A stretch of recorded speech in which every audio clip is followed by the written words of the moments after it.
आप सभी देवी शीतला माता के भक्तों को नमस्कार। स्वागत है अनुकरणीय सनातन पर। आज मैं आपको शीतला अष्टमी की व्रत कथा सुनाने जा रही हूँ। आइए श्रवण करते हैं पावन कथा। ओम श्री गणेशाय नमः। सभी बोले देवी शीतला माता की जय। एक बार देवी शीतला माता ने सोचा कि चलो आज देखूं कि धरती पर मेरी पूजा कौन करता है, कौन मुझे मानता है। यही सोचकर देवी शीतला माता धरती पर राजस्थान के डुंगरी गांव में आई और देखा कि इस गांव में मेरा मंदिर नहीं है और ना ही मेरी पूजा होती है। माता शीतला देवी गांव की गलियों में घूम रही थी। तभी एक घर के ऊपर से किसी ने चावल का उबला पानी अर्थात मांड नीचे फेंक दिया। वह उबलता पानी देवी माँ शीतला माता के ऊपर आ गिरा, जिससे शीतला माता के शरीर में फफोले अर्थात छाले पड़ गए। देवी शीतला माता के पूरे शरीर में जलन होने लगी। देवी माँ शीतला माता गांव में इधर उधर भाग भाग के चिल्लाने लगी, अरे मैं जल गई, मेरा शरीर तप रहा है, जल रहा है, कोई मेरी सहायता करो। लेकिन उस गांव में किसी ने देवी शीतला माता की कोई सहायता नहीं की। वहीं अपने घर के बाहर एक कुम्हारन महिला बैठी थी। उस कुम्हारन ने देखा कि अरे यह बूढ़ी माई तो बहुत जल गई हैं। इनके पूरे शरीर में तपन हो रही है, इनके शरीर पर फफोले पड़ गए हैं, यह तपन सहन नहीं कर पा रही हैं। तब उस कुमारन ने कहा कि हे माता, तू यहाँ आकर बैठ जा, मैं तेरे शरीर के ऊपर ठंडा पानी डालती हूँ। कुमारन ने उस बूढ़ी माई पर खूब ठंडा पानी डाला और बोली, हे माँ, मेरे घर में रात की बनी हुई राबड़ी रखी है, थोड़ा दही भी है, आप दही राबड़ी खा लें। जब बूढ़ी माई ने ठंडी ज्वार के आटे की राबड़ी और दही खाया तो उसके शरीर को बहुत ठंडक मिली। कुम्हारन ने देखा कि उस माई के बाल बहुत बिखरे हुए हैं। तब उस कुम्हारन ने देवी शीतला माता से कहा कि आ माँ, बैठ जा, मैं आपके बाल जो बिखरे हुए हैं उन्हें संवार देती हूँ, मैं आपकी चोटी गूंद देती हूँ। और कुम्हारन माई की चोटी गूंदने हेतु कंघी बालों में करती रही। अचानक कुम्हार की नजर उस बूढ़ी माई के सिर के पीछे पड़ी तो कुम्हारन ने देखा कि एक आंख बालों के अंदर छुपी है। यह देखकर वह कुम्हारन डर के मारे घबरा कर भागने लगी।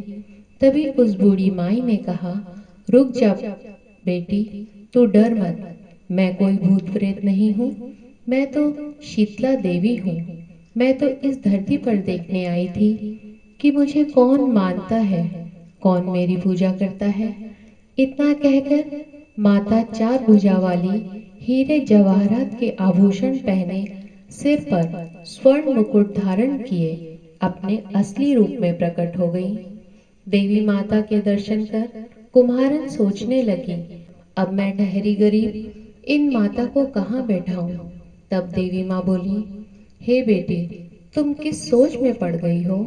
तब उस कुम्हारन ने हाथ जोड़कर आंखों में अश्रु बहाते हुए कहा, हे माँ, मेरे घर में चारों तरफ दरिद्रता बिखरी हुई है, मैं आपको कहाँ बैठाऊं। मेरे घर में ना तो चौकी है ना बैठने का आसन ही। तब देवी शीतला माता प्रसन्न होकर उस कुम्हारन के घर के बाहर घर पर खड़े हुए गधे पर बैठकर एक हाथ में झाड़ू दूसरे हाथ में डलिया लेकर उस कुम्हारन के घर की दरिद्रता को झाड़ कर डलिया में भरकर फेंक देती हैं और उस कुम्हारन से कहती हैं, हे बेटी, तू मेरी सच्ची भक्त है, मैं तुझ पर बहुत प्रसन्न हूँ, अब तुझे जो भी चाहिए मुझसे वरदान मांग ले। तब कुम्हारन ने हाथ जोड़कर कहा, हे माता, मेरी इच्छा है अब आप किसी डूंगरी गांव में स्थापित होकर यही निवास करें और जिस प्रकार आपने मेरे घर की दरिद्रता को अपनी झाड़ू से साफ कर दिया, ऐसे ही आपको जो भी भक्त होली के बाद की सप्तमी को भक्ति भाव से आपका पूजन करे, अष्टमी के दिन आपको ठंडा जल, दही और बासी ठंडा भोजन चढ़ाए, उसके घर की दरिद्रता को दूर करना एवं उसकी पूजा करने वाली महिला का अखंड सुहाग रखना, उसकी गोद हमेशा भरी रखना। साथ ही जो पुरुष शीतला अष्टमी को नाई के यहाँ बाल ना कटवाए, धोबी को कपड़े धुलने ना दे और पुरुष भी आप पर ठंडा जल चढ़ाकर, नारियल पुष्प आदि चढ़ाकर परिवार सहित ठंडा बासी भोजन करे, उसके काम धंधे व्यापार में कभी दरिद्रता न आने पाए। तब देवी माँ बोली, तथास्तु। हे बेटी, जो तूने वरदान मांगे हैं मैं सब तुझे देती हूँ। हे बेटी, तुझे आशीर्वाद देती हूँ कि मेरी पूजा का मुख्य अधिकार इस धरती पर सिर्फ कुम्हार जाति को ही होगा। तभी उस दिन से डुंगरी गांव में देवी शीतला माता स्थापित हो गई और उस गांव का नाम हो गया शील की डुंगरी। शील की डुंगरी भारत का एकमात्र मुख्य मंदिर है। देवी शीतला सप्तमी के दिन यहाँ पर बहुत विशाल मेला लगता है। सभी बोले देवी शीतला माता की जय। देवी माँ शीतला माता से विनम्र प्रार्थना है कि हे माता रानी, आपका जो भी भक्त इस कथा को सुन रहा है, आप उसकी सभी मनोकामनाएं पूर्ण करते हुए उसके घर से दुख और दारिद्र्य का निवारण करने की कृपा करें। सभी बोले देवी शीतला माता की जय। आप सभी का इस कथा को सुनने के लिए धन्यवाद।